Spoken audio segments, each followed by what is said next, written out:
संकेत हमारे सहयोगी भी हमारे साथ फोन लाइन पर जुड़ गए हैं। संकेत, बहुत ही महत्वपूर्ण, बड़ी और कह लीजिए मुश्किल जिम्मेदारी अब मिली है, ऐसे स्टेट्स को भेजना जहां कई प्रयास के बाद भी भाजपा सफलता हासिल नहीं कर पाई।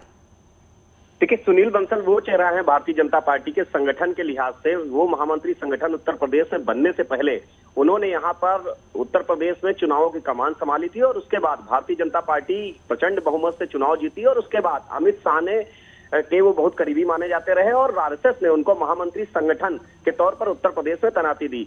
लगभग 9 साल से ज्यादा का समय उत्तर प्रदेश में उन्होंने दिया। वो खुद भी स्वेच्छा से अब वो चाह रहे थे कि यूपी से बाहर जाना, और जाहिर सी बात है कि संगठन ने प्रमोशन देते हुए उन राज्यों की जिम्मेदारी दी है, तेलंगाना जैसे राज्य की जिम्मेदारी दी गई जहां जो काफी महत्वपूर्ण है भारतीय जनता पार्टी के लिहाज से। और पिछले दिनों अगर हम देखें भारतीय जनता पार्टी की राष्ट्रीय कार्य समिति की जो बैठक है वो भी तेलंगाना में हुई।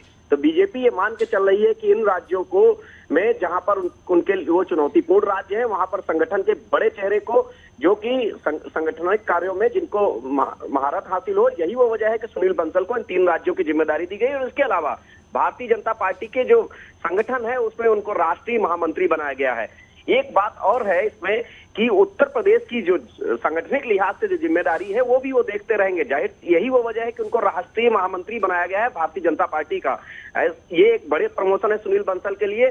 और उत्तर प्रदेश में भी लोकसभा का चुनाव है, ऐसे में बिना सुनील बंसल के सक्रियता के उत्तर प्रदेश में यही वो वजह है कि सुनील बंसल को भारतीय जनता पार्टी मूल संगठन में राष्ट्रीय महामंत्री का पद दिया गया है, जिससे वो उत्तर प्रदेश की भी जिम्मेदारी निभाते रहे।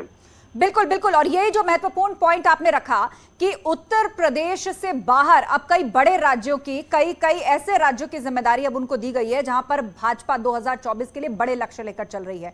लेकिन यूपी में जो संगठन लेवल पर भूमिका रही है सुनील बंसल की, उनके वहां से जाने के बाद संकेत, क्या उनकी कमी यहां महसूस की जाएगी 2024 के लिहाज से? क्या वो जगह धर्मपाल सिंह भर पाएंगे? उत्तर प्रदेश में संगठन के लिहाज से सुनील बंसल का यहां से जाना, इसे किस रूप में समझा जाए? देखिए, धर्मपाल अगर देखा जाए तो वो संगठन के बड़े चेहरे हैं और संगठन में लगातार वो काम करते आए। और यही वो वजह है कि जो ये विधानसभा का चुनाव था 2022 का, उसमें बनारस से लगा के उत्तर प्रदेश के कई विधानसभा की सीटों में, कई जनपदों में धर्मपाल की सक्रियता रही और वो यहाँ पर उन्होंने बाकायदा प्रवास किया। तो उनके प्रवास से उस दौरान ही ये अंदाजा लगाया जा रहा था कि वो उत्तर प्रदेश की जो सियासी जमीन है उसे वो भली भांति जानते हैं। यही वो वजह थी कि इनका नाम भी चर्चा में था। अब धर्मपाल का उत्तर प्रदेश में आना इस बात पर मुहर लगा रहा है कि वो उत्तर प्रदेश के सांगठनिक ढांचे को पहले से ही भली भांति जानते हैं और विधानसभा में वो यहाँ पर 2022 के चुनावों में रहे भी, उनको जिम्मेदारियां भी दी गई तमाम जगहों पर। खुद प्रधानमंत्री नरेंद्र मोदी ने जब बनारस में बैठक की संगठन की तो उसमें वो मौजूद रहे, हितानंद और धर्मपाल समेत तमाम संगठन के बड़े चेहरे मौजूद रहे। तो एक बात साफ है कि धर्मपाल भली भांति समझते हैं, लेकिन सुनील बंसल आधिकारिक तौर से जरूर गए हैं, लेकिन वो राष्ट्रीय महामंत्री के तौर पर उत्तर प्रदेश पर भी उनकी नजर रहेगी और यहाँ के जो चुनावी अभियान है उनकी भी वो मॉनिटरिंग करेंगे। जिस तरह से वो पिछले दिनों मोदी एट 20 जो अभियान है भारतीय जनता पार्टी का, उसके वो सह संयोजक राष्ट्रीय स्तर पर थे और लगातार उसकी मॉनिटरिंग कर रहे थे। तो कुछ पद ऐसे होते हैं, भले वो आधिकारिक रूप से ना हो, लेकिन उसमें वो मॉनिटरिंग करते रहते हैं। 3 राज्यों की जिम्मेदारी जरूर सुनील बंसल को दी गई। और इससे पहले मैं आपको बता दें, पश्चिम बंगाल में कलकत्ता की 20 सीटों की जिम्मेदारी सुनील बंसल को दी गई थी, जो पश्चिम बंगाल में चुनाव।